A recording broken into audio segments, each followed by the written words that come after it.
gosh, fell over the crowd with the dark slide. Let's see if that mic is on. Maybe once we get back to the main page, we can do it.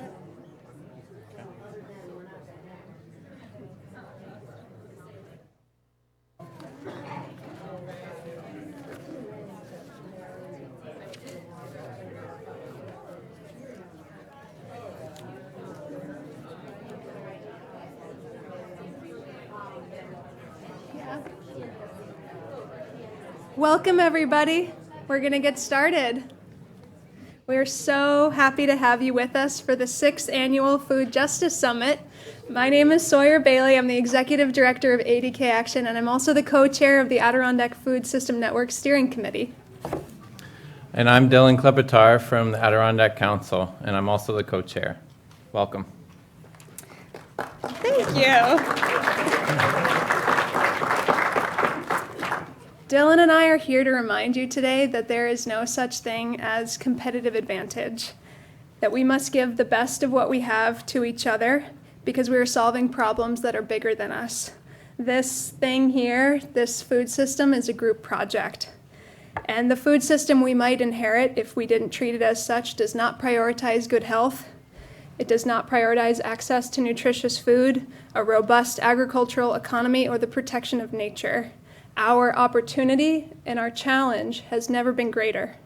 And that's exactly what the Adirondack Food Justice Summit is all about and what the Adirondack Food System Network is about.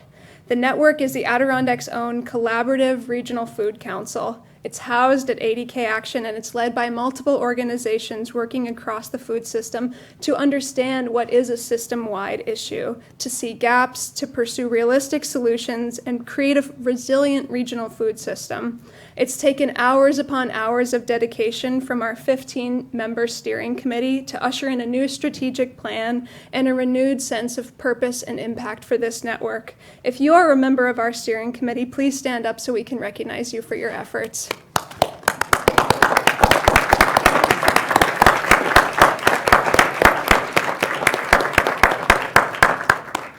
Of course, it's many of you who are already standing, so thank you. Just because our country has yet to figure out how to solve hunger, healthy food access, or regenerative agriculture or community composting does not mean that we can't. The Adirondacks are the place to remake the food system. We are the perfect people to prove to the world that it's possible, and that's what we're here to start doing today. Yes, and no one said that this work would be easy. And so today you'll probably hear ideas that challenge you, and just know that that's by design, and that all of us will be going through that same process of growth and expansion and challenge. We all feel and think differently, but we all have to work together. And we have a hunch that we can all do a better job at that. And so today, the summit is focused on collaboration. Our theme today is Stronger Together, but we hope that that's a theme that you'll carry forward with you. We've got wonderful speakers and presenters today to help us explore the concept and theme and action around partnership. We are stronger today with all of you here in the audience. Thank you for taking a Thursday to be with us. We have attendees across the state and across the North Country. And we just want to get a rough sense of geographically who we are today. So if you'll humor me in a show of hands for each county, and I'll name them. First, from Essex County, I'm guessing this will be a popular one. Not surprisingly, thanks Essex County for showing up. How about Clinton County? Who are Clinton County people? Yeah. Nice. Fulton County. Anyone here from Fulton County? All right, we'll do a better job recruiting in Fulton. Oh, there. All right, we'll work on Fulton County. Hamilton County? All right, Hamilton County. Thank you. Herkimer County. All right, we'll work in Herkimer and Fulton, to get next year. Lewis County, anyone from Lewis County? Or Oneida County? I realized it was a hard weather day. Okay. Saratoga County, I know we have some folks here. Welcome. Nice. Thanks for making the drive. St. Lawrence County? All right, way to go. Warren County? Nice. Welcome, folks. Washington County? Nice. Albany? And Manhattan. These are towns. We went from counties to towns. Thank you both for being from us. And like I said, it was a tough weather day, so thank you so much for being here. We are all from different places, doing different work across the food system, coming with our own powerful lived experiences. And we are so grateful that every single one of you in the room today is here with us. We have an enormous amount of power and work to do. The truth is that no one waltzes into the food summit. You are all here intentionally, and that means a great deal. In the Adirondacks, where we all have to drive a half an hour to get anywhere, it's especially important that you're here today. So we realize it was a big effort. We are all choosing to be here together to create something better in this beautiful place. The people in the room today are the exact right ones to do the change that needs to be made. And the problems that we'll hear about today are also opportunities that will intensify as we have an influx of newcomers to the Adirondacks, which we welcome, and with climate, immigration, and a whole host of issues. So everything that we'll be working and talking about today is likely to grow in terms of its opportunity. Now, today wouldn't be possible without really the village that worked together to put this on. We have some wonderful sponsors who have really helped make the difference for us to be able to provide incredible local food to you all today, some of the best and brightest presenters to share their wisdom with us. First, I want to thank the Wild Center for having us. They do so much for our region. They were recently voted the best science museum in the country. Let's give them a big hand.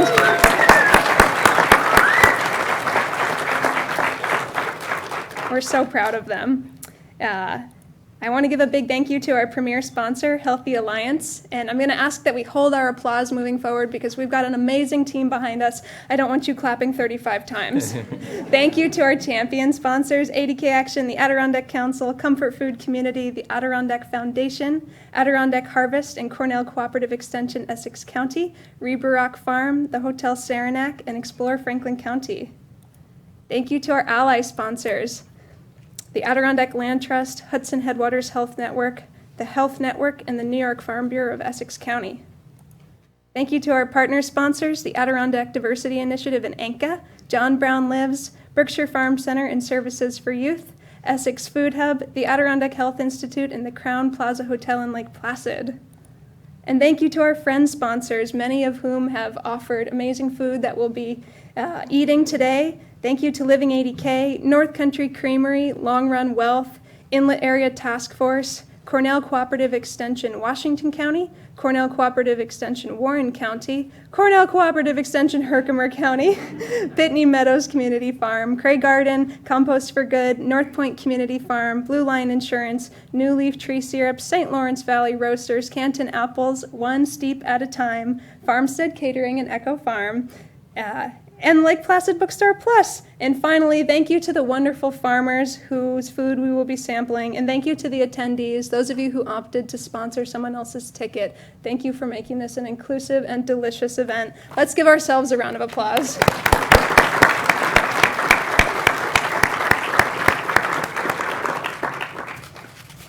And it's my honor to also introduce one of the main pieces of glue that's held this conference together and has led our steering committee working group that's put this conference together. Josh has done a great job. Let's welcome him with a big round of applause.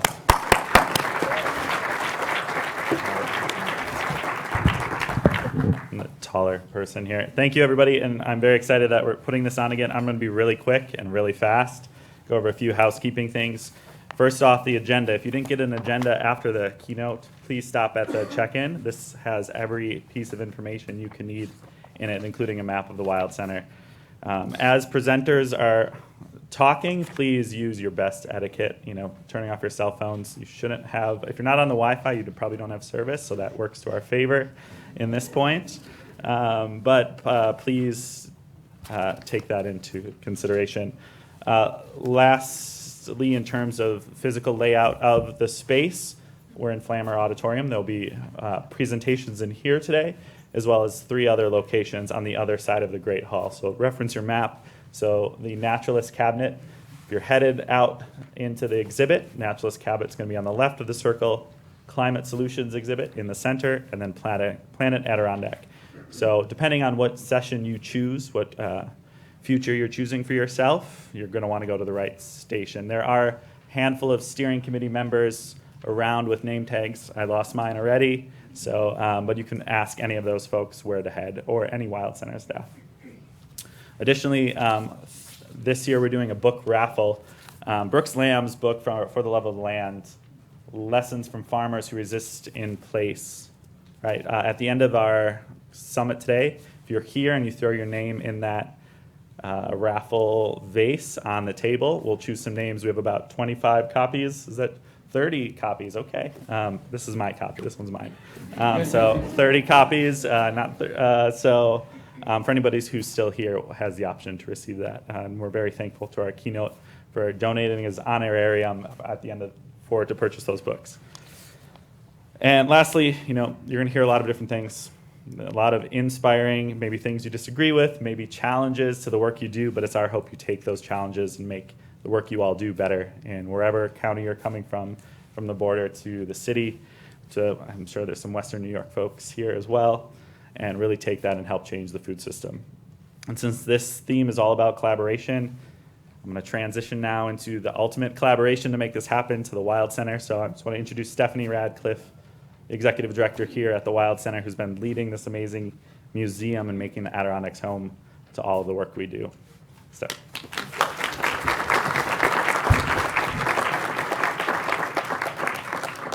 Good morning. I'm so glad to be here, and I love this conference every year. I love the partnership. People work so hard to make this happen, and all of the content. And if the Wild Center can offer these seats in our building to do this, we want to, in addition to having all the wonderful exhibits and the trails and all the wonderful things that we do, we also want to be able to convene and offer these kinds, our facilities, to have conversations that are meaningful to our region and the Adirondacks. So we're so glad to partner on this. This is such a we consider it a gift to all of you, but we want to be part of it, and we're glad that we can offer this. So, before we get started, I'd like to acknowledge that where I stand and where the Wild Center is located are the ancestral and original territory of the Haudenosaunee people. The original people of this place have a deep knowledge of the land, gained over thousands of years of observation. And as a science museum, we too gain knowledge about the natural world through careful observation about a particular place and natural system. At the Wild Center, we believe the wisdom of the Haudenosaunee people, along with their gratitude for all parts of the natural world, can guide a better human and nature coexistence. To our Haudenosaunee friends, neighbors, and partners, we appreciate and respect your willingness to share some of your knowledge so that we can work together to steward these lands for future generations. As you have breaks today, I hope you'll seek out parts of our Solutions exhibition that we've co-created with our Native partners. On the mezzanine level of Solutions, look for a seed-saving pot made by an Akwesasne artist, Katsasuni Fox. And in her words, she notes that we are in a reciprocal relationship with our seed relatives and have been passed down to us from our ancestors. So much traditional ecological knowledge is embedded in the seed-saving practice. By planting and collecting seeds from the healthiest plants year after year, the practice maintains the ability of the crops to withstand changes in growing conditions. Alongside this vessel, you'll also see a video that shares what the Haudenosaunee neighbors are doing to ensure their food sovereignty, which is a climate solution through self-sufficiency and passing traditions to younger generations. And since it's maple season, starting earlier and earlier each year, please spend a few minutes in our maple exhibit that's just in the Great Hall in the lean-to. Over the past couple of years, we've been working with Robin Kimmerer, Neil Patterson, and Tusha from the Center for Native People and the Environment at SUNY ESF, and they've mentored us on how to decolonize the maple story. And while there's still some content about the history of the last 150 years, In the new version that you're going to see just recently installed, we've shifted the focus to the maple tree and the gratitude for the gifts that it gives us, and we've also included more accurate information how we learned about this process from Native people. And I'd also like to introduce you to a very exciting project we've been working on for the last year. It's called the Clothesline Project. The project will open this summer with a clothesline that stretches all the way from the building all the way around the pond, that features hundreds of individual items of clothing from local farmers. This installation is the creation of artist Brenda Baker. Each item of clothing is a stand-in for the unseen people whose labor produces the food we eat. I think you'll find it surprising how well the worn, ripped, and patched pieces of clothing are just full of stories that can connect you quite directly with the farmer. And we need more clothes. And so if you're a farmer or know a farmer, which this is the right audience to be talking to about this, please tell them about the project. There are information all over the tables out there that you'll see today. You can contact me directly, and we will give you all the information you need. Be a part of this project. We actually need your help. We have a lot of clothes so far, but we need to sort of finish it. We want to make it really impressive to have hundreds of pieces that go across the field. Each particular piece of clothing will be sort of photographed and documented and put on our website. And when you're there, you will see little tags on each piece. And sometimes it's a little written story. And sometimes you'll see a QR code that we've worked really hard to gather some video stories from local farmers. So just put your phone up there. It's a green one. This one's brown. Anyway, we just really want to make this impressive. It'll be up all year. And then the following year, we hope to travel it. So if you have ideas about where it could travel, please let me know. It's a really, I really actually want your feedback. So back by the Otter Tank, there is a small portion of it that we put up just for all of you. And please give me your feedback. We would love to hear it as we move forward on this. Whoops. So now, what I'd like to do is introduce your first speaker today. Cortney Renton. Cortney Renton is the Executive Director of Proofing Station, a new nonprofit charitable investment fund providing access to capital to food and agricultural organizations and businesses in the Midwest. In her over 15 years' experience, she's also served as the Executive Director of City Seed, a nonprofit based in New Haven, Connecticut, building equitable local food systems through community and economic development. During her tenure, she directed efforts to generate over $1.5 million in economic impact for local farmers and food entrepreneurs. Courtney's interest in food systems began with an apprenticeship on a family farm where she trained in organic farming practices from seed to harvest. Cortney received her BA from Colgate University in Peace and Conflict Studies, focused on international social justice. She earned her Master's of Environmental Management from the Yale School of Environment, where she co-founded Regenerative Agricultural Initiative, and through publishing articles, she is accelerating the regenerative transition in agriculture. So welcome, Cortney. Can't wait to hear what you have to say.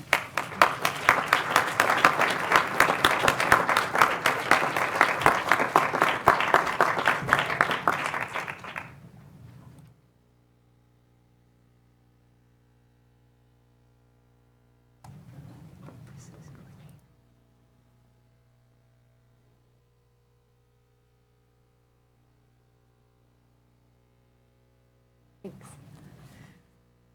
Good morning, everybody. How are you? Good. What a beautiful room. I'm so happy to be here. It really is such an honor to be speaking with you today. I came in from Chicago. And I just want to thank again the Adirondack Food System Network Steering Committee, especially Sawyer, Josh, and Dylan, who have been so warm and welcoming and inviting. And everyone who has worked so hard to put this event on. I'm so excited for today. Before I jump in, I just wanted to share that Saranac Lake and the Adirondacks have a special place in my heart. I was looking through some photos, which I'm being brave enough to share with you, that the first time I came here was almost exactly 16 years ago for Winter Carnival. In college, a group of us drove up from Colgate to visit a friend's family for a weekend of ice sculptures and figure skating, and that friend became my college sweetheart.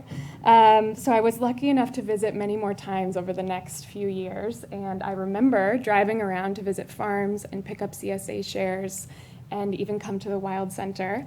It's been a long time. So it seems very serendipitous to be back today with all of you, and I really appreciate the welcome. So I really firmly believe in the act of gathering and the power that comes from being together like this. Many of you, I'm sure, are familiar with Adrienne Marie Brown. And one of my favorite quotes from her says, "There is a conversation in this room that only these people at this moment can have. Find it." It's really a pleasure to kick off the agenda today and help set the tone for the conversation that we're really all here to find together. It also seems fitting that today is Leap Day, truly a unique moment that will not come again for 4 years. So I just encourage all of us as we go through today to be present, to be brave, to be bold, so we can find these most important solutions and questions together. So with that, let me introduce myself. My name is Cortney. I've had the privilege of working in the food system for the last 15 years or so. I am from the Midwest. I grew up in Minnesota and have spent most of my career in the Chicago region.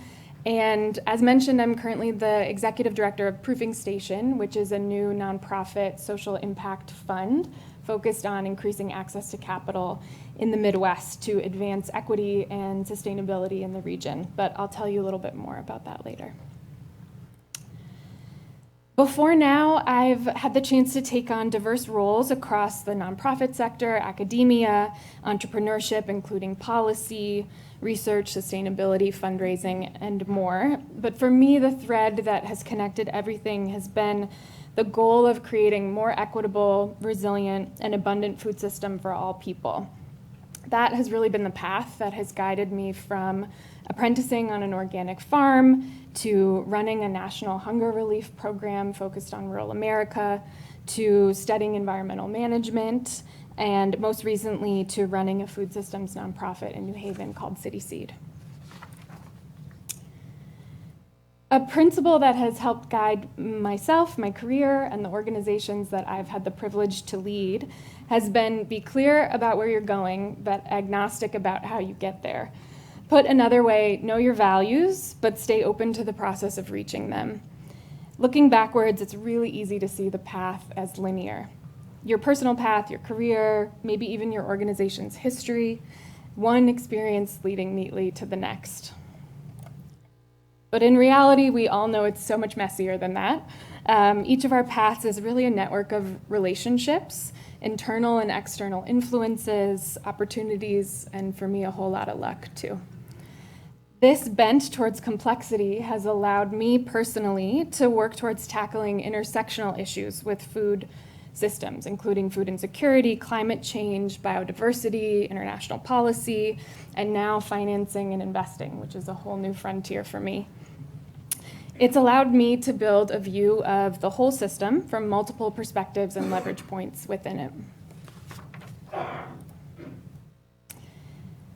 In reflecting on the cycles of my own career, I realized that some of the same qualities and values that have propelled me forward are also qualities that can advance successful collaborations and partnerships, which is what we're all here to talk about today, at the organization or community level.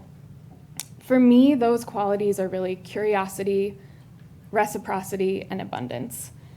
Curiosity meaning staying open, not only sticking to what you know, but exploring what you don't, which opens up new ways of thinking, new relationships, and new partnerships.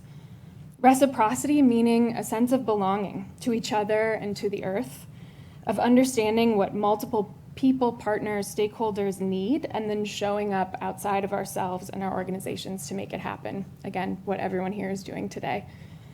And abundance, approaching our work, our partnerships, and our communities from the place of believing that there is enough for all of us to thrive. In my food systems career so far, I've found that each of these leads to the next, and the spiral keeps going. By that, I mean that the more curious we are, the more we welcome different perspectives, which then builds empathy and alignment and a sense of shared ownership. And then that foundation of trust and familiarity can lead us from a sense of scarcity based on fear to a sense of abundance based on hope. And when we all feel that sense of abundance, we start the cycle again with curiosity, asking, what else can we do together? For me, this cycle of collaboration is how we can all amplify the growth and impact of the food system through these meaningful partnerships. So I'd like to share some examples of that with you. Most recently, I was the executive director of City Seed, which is based in New Haven, Connecticut. City Seed is a dynamic food systems nonprofit that works with farmers and food entrepreneurs, running farmers markets, food business accelerators, culinary training programs, really looking at the food system as a whole. The organization launched nearly 20 years ago and was founded to start the city's first farmers markets. So it's really rooted in that legacy of both supporting farmers as well as food access. It was the first market in Connecticut that accepted SNAP benefits. Today, City Seed's farmers markets welcome over 55,000 visitors every year, generate about $1 million in economic impact for farmers and food business vendors, and redeem more than $50,000 in SNAP benefits and other federal nutrition programs every year. I joined City Seed in March 2020, so you can think back to that time. Obviously, in a time of incredible disruption for our country and for our food systems. We saw the fragility of our supply chains and our institutions at that time. I'm sure all of us did. For City Seed, that brought up some key questions. One, how can we continue to support farmers? Two, how can we improve food access in New Haven, especially through and in response to COVID?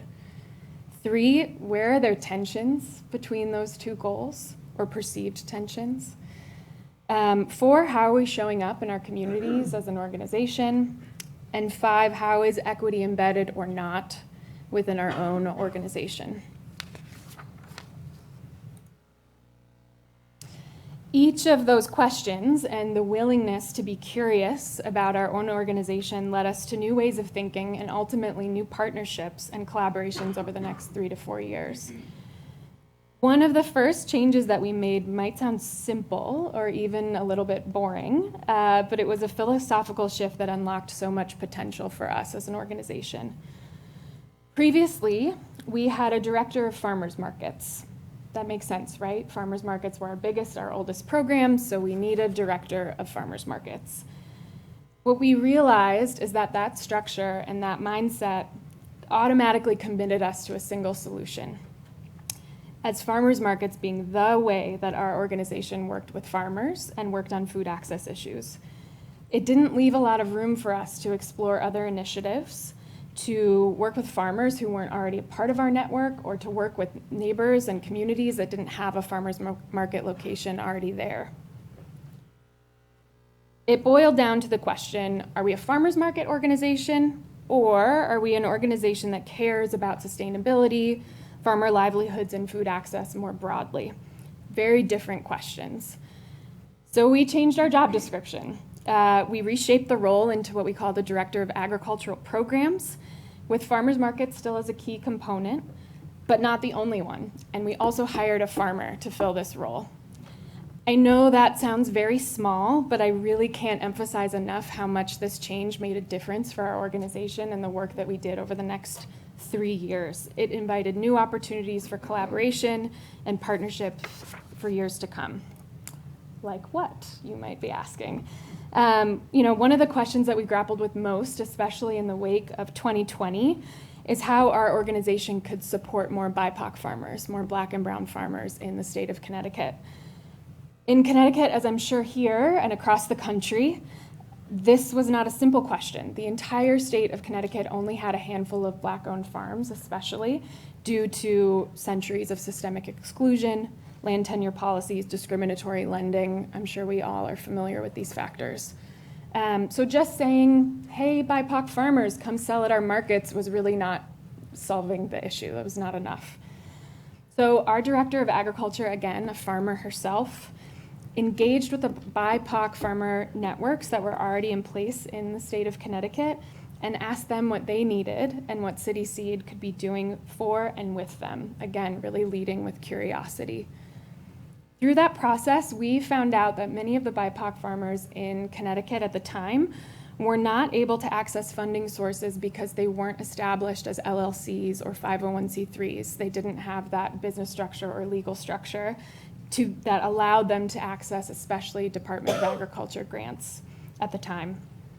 So with that in mind, our team worked with those networks and also with the Connecticut Department of Agriculture to apply for a farm viability grant where City Seed would administer and pass through those funds to those farmers in our network.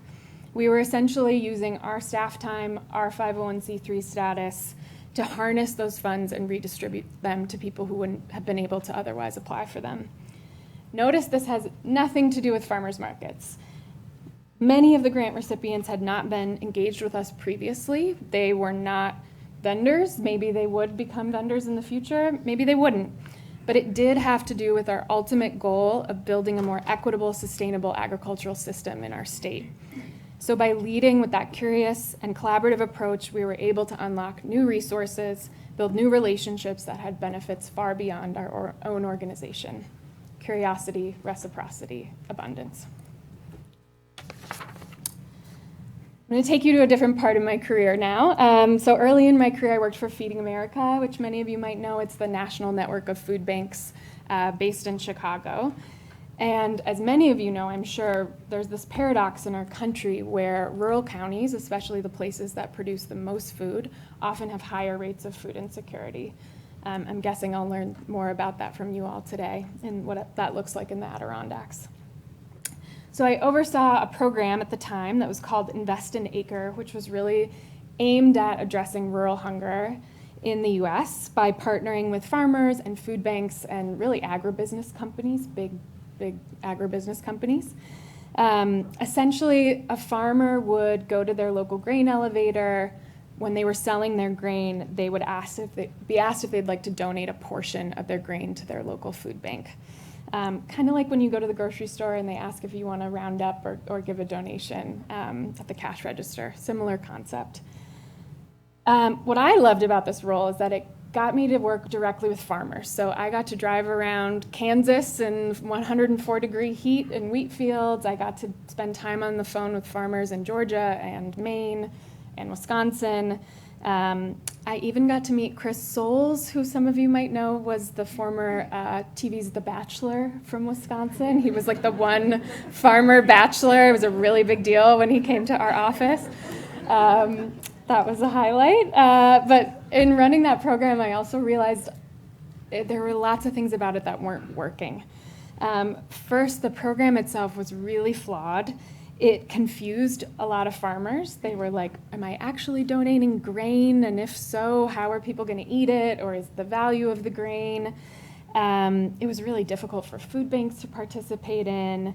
We made all these materials that said, it's simple, and it wasn't simple. And then we also just realized there was a need for a much larger conversation beyond that one program. Invest in Acre was not going to solve rural hunger. This was not it, right? The issue was bigger. We needed a more systemic approach to the complexity of the issue at the national level. This was also in the wake of the 2016 election, when rural issues were really brought to the forefront in American dialogue and politics. So at the time, I was actually a pretty relatively junior employee at Feeding America, which is a massive organization. But I garnered some support from some really amazing mentors and colleagues, and we launched a cross-functional rural hunger working group, a very official sounding task force. The goal is really to bring all the people in the national office who were working on rural hunger in some way or another together, whether that was policy or produce sourcing, community engagement, communications. And it was the first time that group of folks had been gathered to talk specifically about rural hunger. There are also, as I mentioned, more than 200 food banks in the Feeding America network, so we gathered a lot of input from the food banks who were serving the most rural places in the country, and then got feedback from a lot of the partners and farmers who were already working in Invest in Acre and had a lot to say about what could be going better. So this was really an effort to align what was already happening, share insights, and collectively work towards a more cohesive strategy to combat rural hunger. I ultimately left Feeding America to attend graduate school, so I only was involved with this for a little bit, but I was really pleased to hear that the impact of this simple working group lived on. A former colleague of mine actually reached out a couple years later to let me know that Feeding America was refreshing its rural hunger strategy, and the insights of this group helped lay the foundation for that strategy later on. So for me, this was another example of where collaboration makes the difference between a program and a strategy. We could have kept chugging along with Invest an Acre for a long time, and we would have kept having problems and tinkering around the edges, but by getting this larger group together and admitting that what we were doing wasn't really working, it led to a longer-term strategy that's making a much bigger difference. So speaking of leaving for graduate school, the final example I want to share with you is from my time at the Yale School of Forestry, now Yale School of Environment.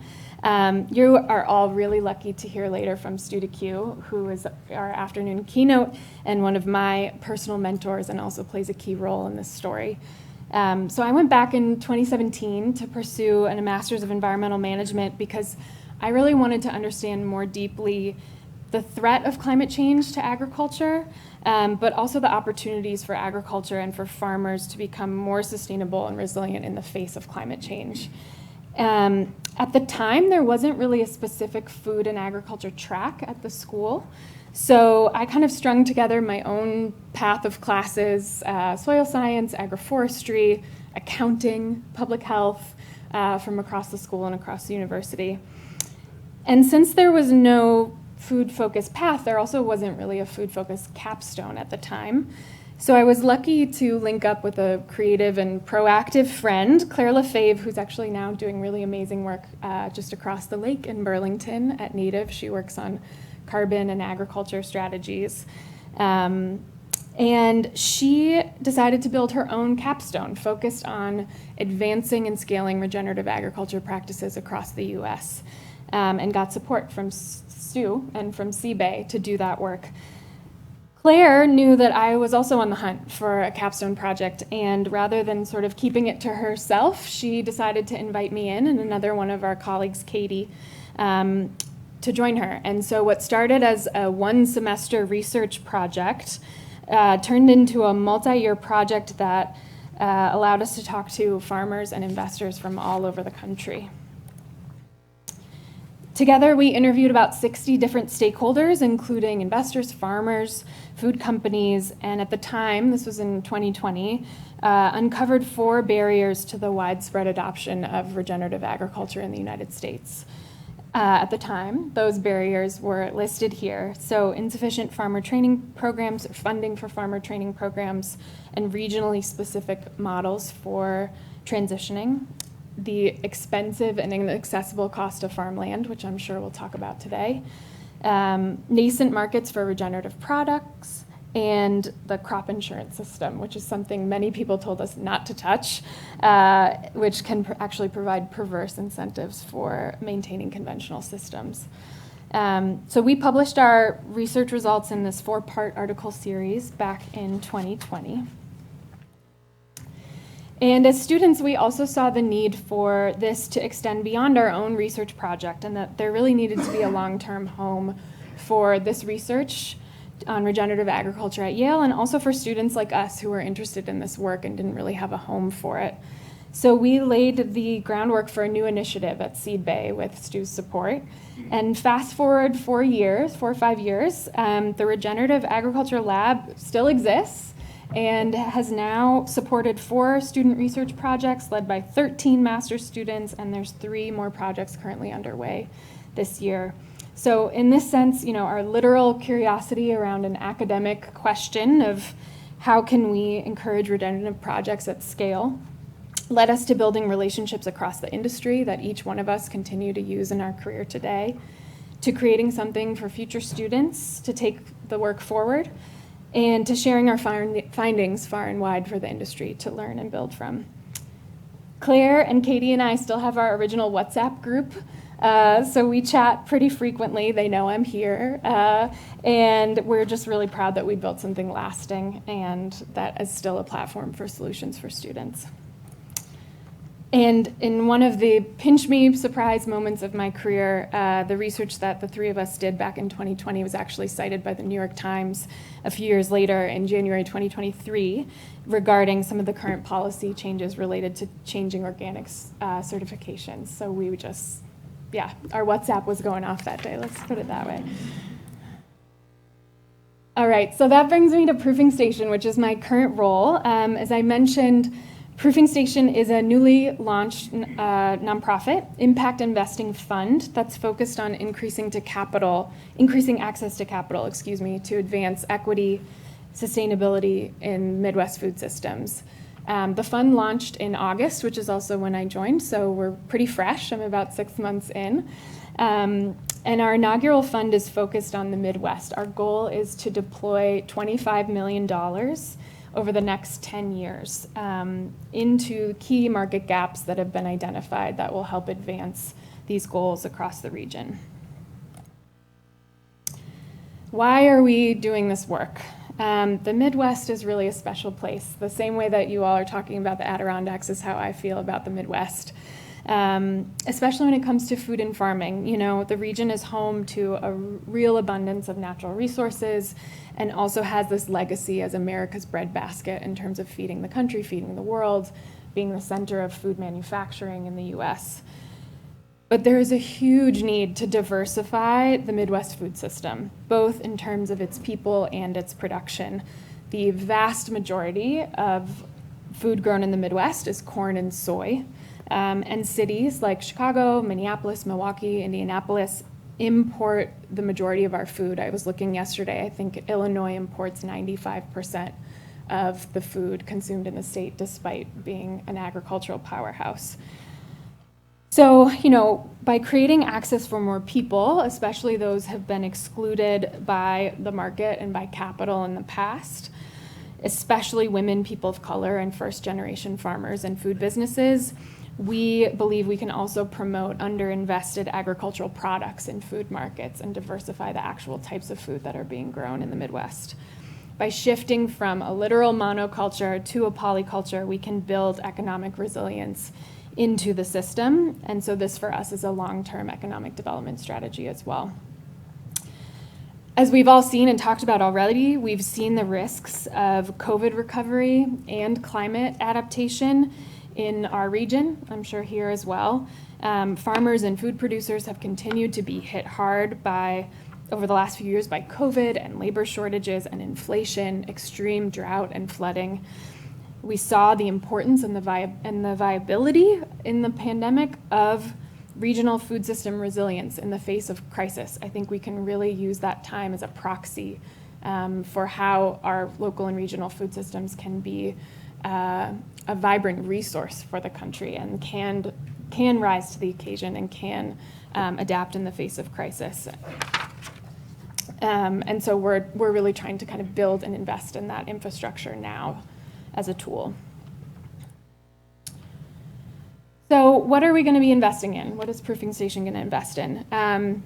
You know, years of research have shown that the access to the appropriate type or combination of capital is elusive for many farmers and food businesses in our region, and in order for us to build this food system that we envision. And so that's really why we were formed, is to be an additive player in the pipeline to complement the funding that's already there, and to tackle these persistent challenges that farmers and food businesses have been facing, but that other types of funding have not really been able to unlock or not necessarily willing to consider. Our goal is to really kind of take on things that have been perceived as risky and show that they aren't, in fact. So we have these 4 key focus areas for our investments that are based on key gaps that have been observed in the region so far. The first is excluded market players. So by that we mean, you know, Black, Indigenous, and people of color, women operators, unconventional operators, knowing that members of these groups have often lacked access to capital to support their operations in the past. Access to land and real assets. I've already had a few conversations about that this morning in the region. I'm really excited to learn more about what that looks like here. But knowing that there's really few pathways for farmers seeking long-term access to land and real assets, which diminishes the ability to create wealth, reduce costs, and plan for the long term. Expanding regional infrastructure, this really gets to that point about diversifying our region and the types of crops that we grow as well.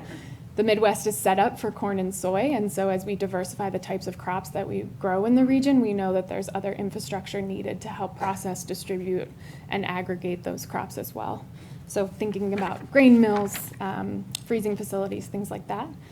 And then finally, advancing sustainable cultivation, knowing that many operators lack that access to investment and capital when they're transitioning to organic and regenerative practices. So there are those gap years that really present a risk to farmers.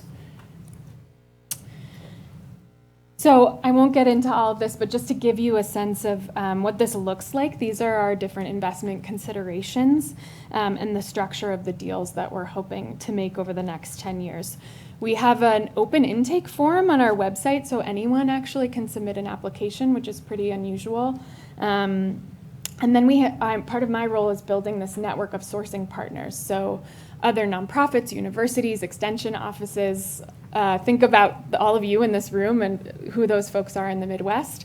And so we are working to make sure that they know that Proofing Station exists, that this capital is out there, and then they can refer people to us who are ready for this type of investment. And then we're evaluating applications based on sort of all of these different criteria to find investments that are the best fit and really to take, as I mentioned, those risks that, quote unquote, risks that maybe other types of capital are not currently able to take. If anyone is interested in the specific structure of the fund, I'd be really happy to talk about that later or at lunch or in a later session. So while we're just getting started, as I mentioned, Proofing Station just launched about 6 months ago. We're actually about to announce our first investments in March, which we're thrilled about. In 10 years, when I think about the impact of Proofing Station, I really want to look back and be proud of these 3 things. First is who we fund, so really focusing on breaking the mold of who can access this type of capital. How we fund, so that our processes themselves are a proven model. Our goal is to demonstrate that this is possible so that other funders and grant makers and philanthropists can take up our practices and do the same thing in their own work. And then as a platform, we really want to showcase our region, the Midwest, as an innovative, sustainable, and equitable food system and demonstrate that out to the world. So you might be asking, why am I doing this work? After hearing my background, you know that I am not a banker, and I am not an impact investor by trade, but first, for me, it's really for my grandpa. This is Al. He grew up as a farmer in northern Minnesota, and he taught me about hard work and fixing tractors and caring for land. So really everything I do is, I think about him and what he taught me. But then, as I told you, I really value curiosity, and so I value going deeper into what I don't know and to learning from experts and creating new solutions. Especially through the Regenerative Agriculture Initiative that we started at Yale, I kind of realized that percolating in the background of my own career was this desire to increase access to resources, access to capital, to advance equity and sustainability in the food system, and what a barrier that was for so many of the stakeholders and partners that I'd worked with along the way. I've been on the other side of this. I have spent years seeing these financial barriers and seeing how they block change at scale. I personally have struggled and failed to secure critical funding to build infrastructure for regional food businesses during my time at City Seed. I've seen the imbalance of funding that goes or doesn't go to BIPOC and women-owned food businesses. I've seen funding flow to downstream emergency solutions in times of crisis that might fix problems that we're facing today, but also seen organizations and businesses that are really trying to tackle upstream systemic challenges really struggle to unlock funding to solve the long-term issues that we're going to face tomorrow. So for me, it kind of all comes back to this, that in order for us all to achieve our visions for a fair, sustainable, healthy food system, it's just clear that we need resources to do that. And that could mean a lot of things. Resources is we can mean many things by that. I really believe that humans are a type of infrastructure and humans are a resource. But for me, I'm thinking about financial resources now, and it's clear that we need them, and we need them to be deployed differently and maybe by different people as well. So I believe that equitable access to capital is a literal form of abundance, another tool for creating the more sustainable, diverse, and resilient food systems we all envision. My hope is that by ensuring that resources are distributed justly, we're fostering a landscape where all stakeholders can thrive and have what they need, and that abundant environment will start this cycle anew again, prompting us to find new ways of working together and asking us, what else can we do together? So let's start now. Let's start today. With that, I'm really excited to transition to the rest of the day and really to learn from all of you. I can't wait to come to the rest of the sessions today. And I just hope that as you think about building more collaboration into your organizations, maybe your studies, if you're in school or in academia, and into your communities, that you can think about ways that you can center curiosity, reciprocity, and abundance in your work. Thank you.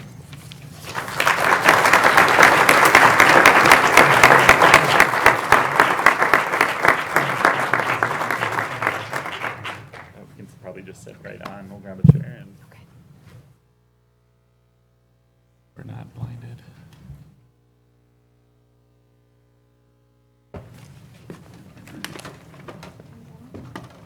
think I got it.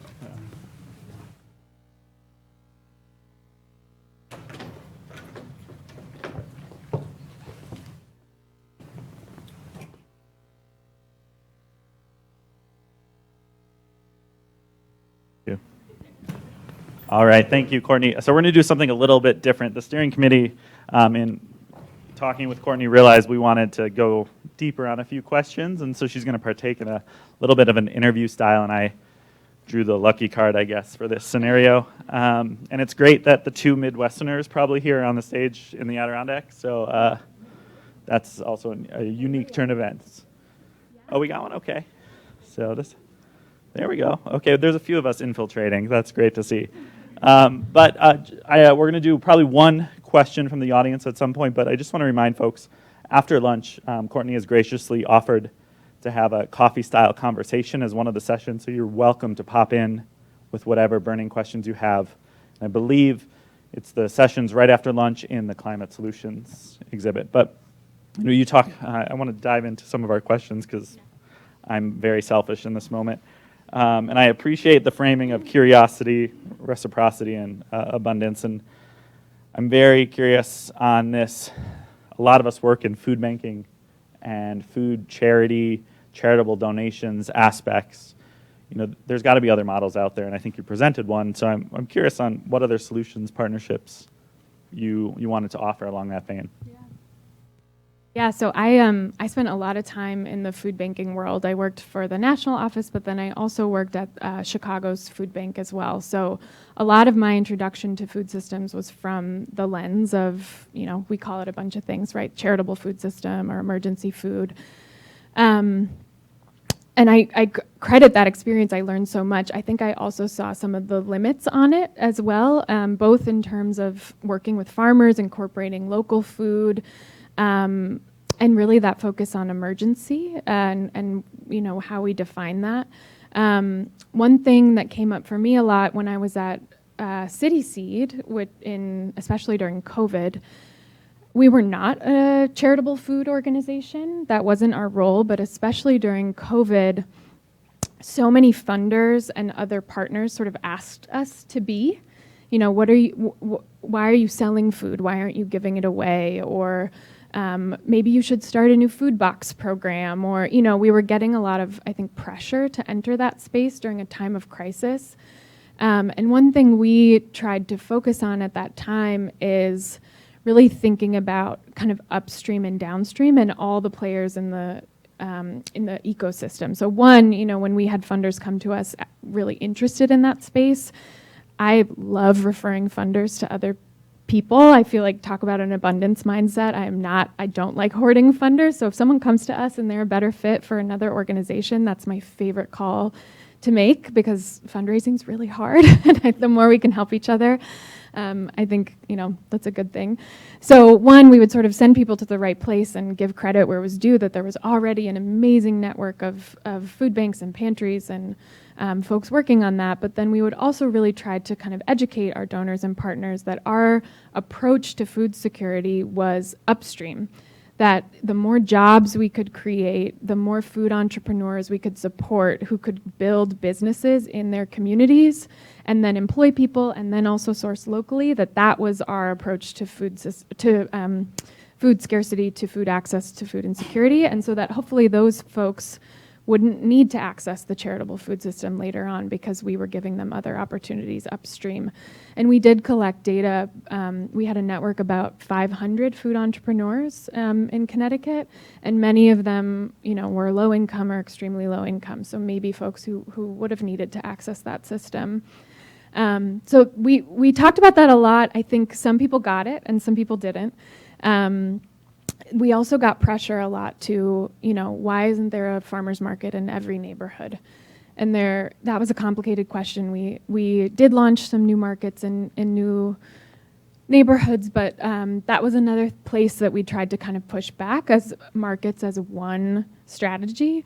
But also, again, what if we were able to help build a network of flourishing food businesses that were in each neighborhood and that weren't just popping up one day a week, but were there 5 days a week and were sourcing locally and providing jobs and preparing culturally relevant food.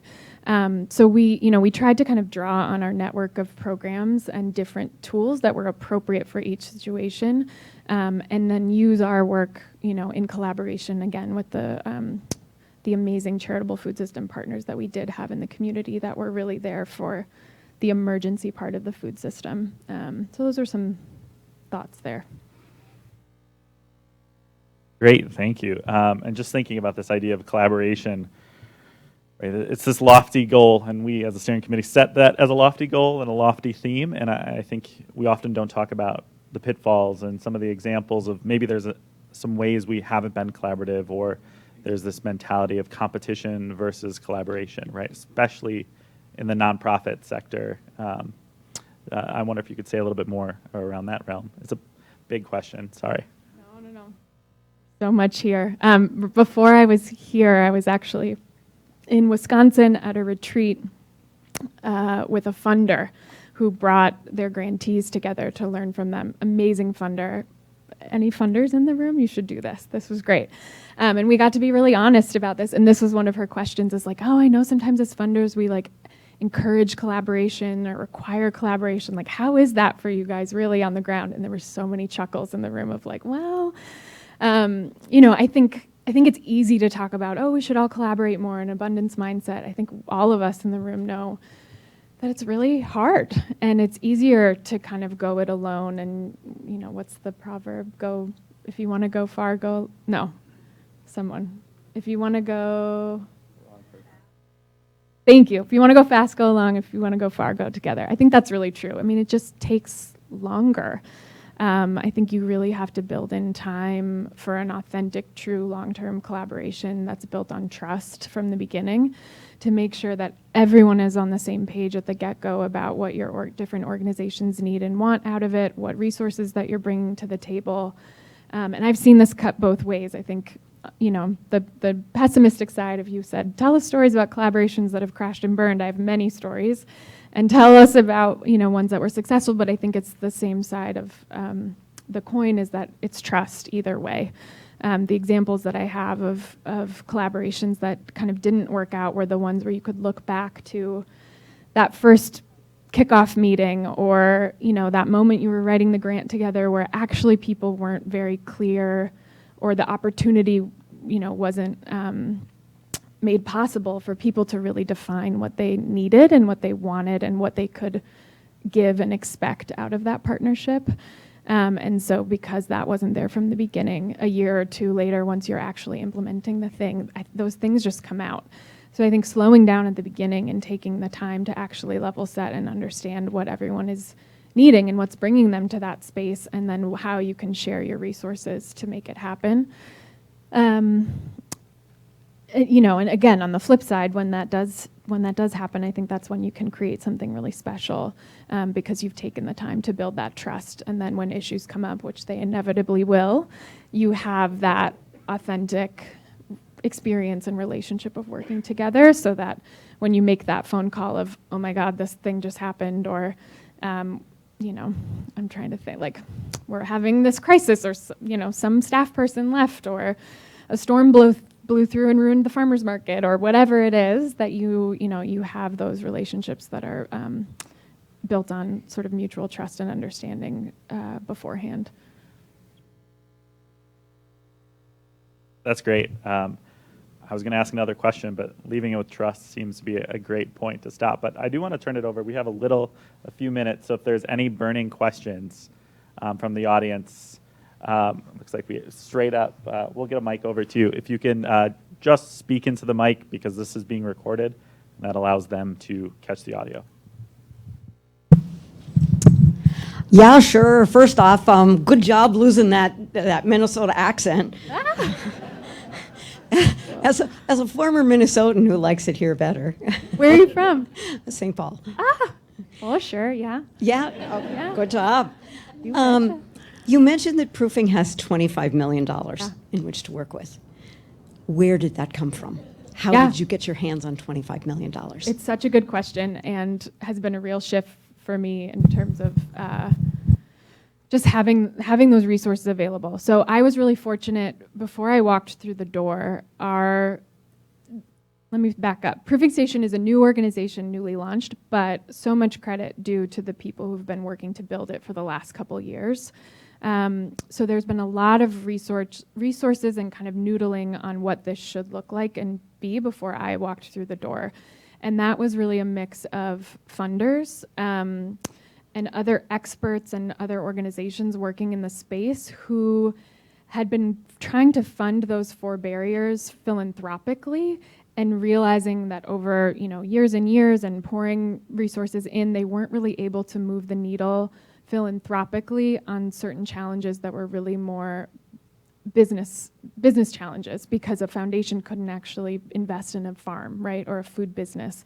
And so that's part of why they created this structure to be a nonprofit, but also an impact investing fund, so that the dollars are not grants, they're actual loans and financial products that will be paid back, but at below or no interest, below market rate, because they realized that there was this mismatch between sort of the business level challenges happening at the food system and the way that the capital was being deployed. So that was kind of the origin story. To get to your question, that means that we had funders who were bought in before it even launched, and that made a huge difference. So by the time we launched, I think we had $11 million committed already from funders in the system who were already thinking about this question and knew that there needed to be some kind of vehicle that allowed them to tackle these questions differently, which was huge. Game changer. If I was walking in, I think with $0, it would be so much more of a challenge. And though having those names and those foundations already signed up has been hugely helpful in us going out to raise the rest of it, because other funders, this is kind of a new thing. It's a new structure. It's a little bit scary. It's a little bit risky. And so I think the other funders that we're approaching are much more willing to jump on board, because these other funders have essentially already co-signed and said, yes, that this is the strategy we want to pursue.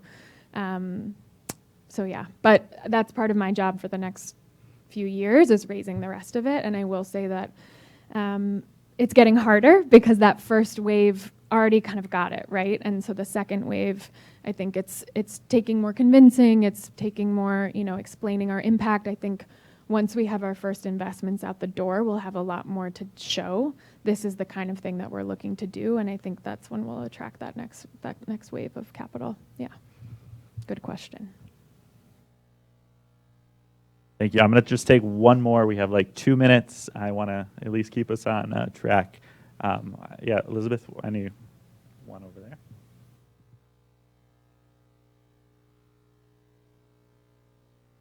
Your call, Elizabeth.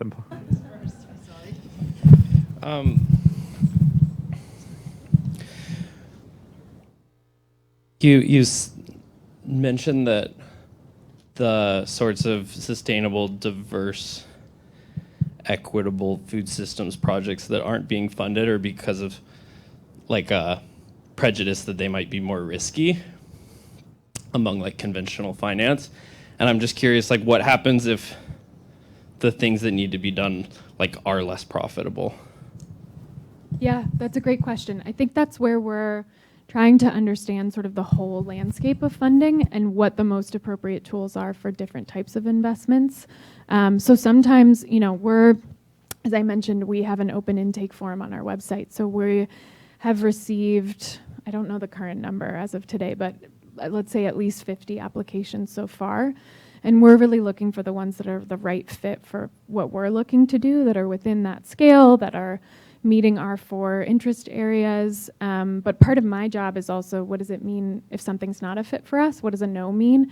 And making sure that I know who else is working in this space that we can refer those no's to, so that's not, you all know, anyone who applied for something and you just get a no and you don't know why or don't know where to go next. That's the most frustrating thing in the world. So, we were really designed to fill this gap in the food system, but that doesn't mean that there aren't other resources that are a better fit for different reasons. We might have folks coming to us who are too big, they're too far along, they are a really good fit for more traditional financing, and maybe they need to work with a CDFI or another local lender or an ag bank regionally.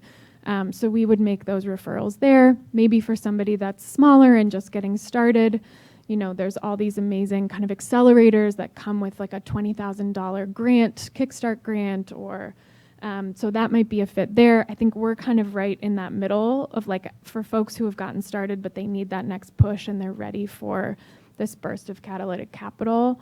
We're in that kind of middle zone. But I think we also, that's the point of us being a demonstration fund, is to say like, everybody jump in the pool. We need more funding like this that is super flexible, that has, lower return expectations, because there are some of these problems in the food system that the existing models out there are just not going to help us push forward, or not for everyone, right? So I think that's, in the next few years, we're trying to be really public about our case studies, about our processes, really put it out there, not only in the ag community, but also to the investor and philanthropic community, to say, like, this is how we did this differently so that you can do that too. So we're hoping we see more funds like this pop up around the country. Maybe someone in this room will start the Adirondack version. Great. Thank you for all your questions, your time. Thank you for flying in to chat with us today. Let's give Cortney another round of applause.